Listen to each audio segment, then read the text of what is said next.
Bienvenue à Châteaudun pour cette Minute Patrimoine. Aujourd'hui, nous allons parler du plus célèbre personnage historique de la ville de Châteaudun, Jean de Dunois. Jean de Dunois est né Jean d'Orléans en 1402. C'était le fils illégitime du duc Louis d'Orléans. De ce fait, on l'appelait le bâtard de la famille d'Orléans. Mais attention, c'était un titre honorifique, puisqu'il était ainsi le petit-fils du roi Charles V, le neveu de Charles VI et le cousin du futur Charles VII, avec qui il fut d'ailleurs élevé.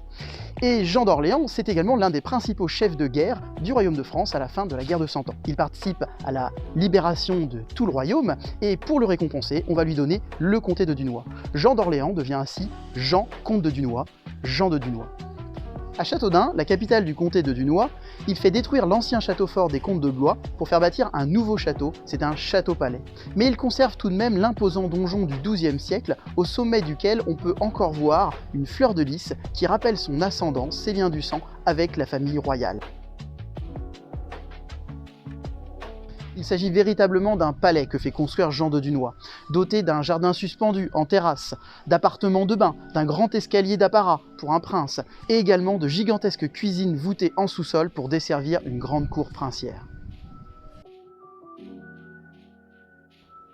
Jean de Dunois fait également bâtir une sainte chapelle dans l'enceinte du château, dans laquelle sera déposé son cœur après sa mort en 1468. Seul un prince de sang royal, détenteur d'une relique de la Passion du Christ, pouvait faire bâtir une sainte chapelle, et il n'en reste que 7 en France.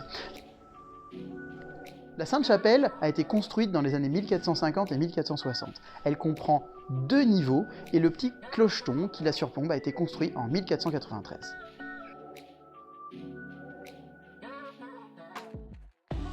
Les héritiers de Jean de Dunois font bâtir l'aile Renaissance au tout début du XVIe siècle. Cette aile est notamment caractérisée par ce grand escalier Renaissance, précurseur, puisqu'on est avant 1520, au tout début du XVIe siècle.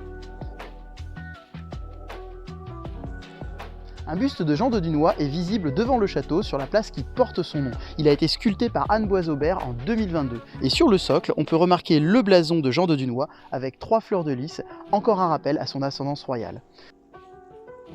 A bientôt pour en savoir plus sur Châteaudun, une ville riche en histoire.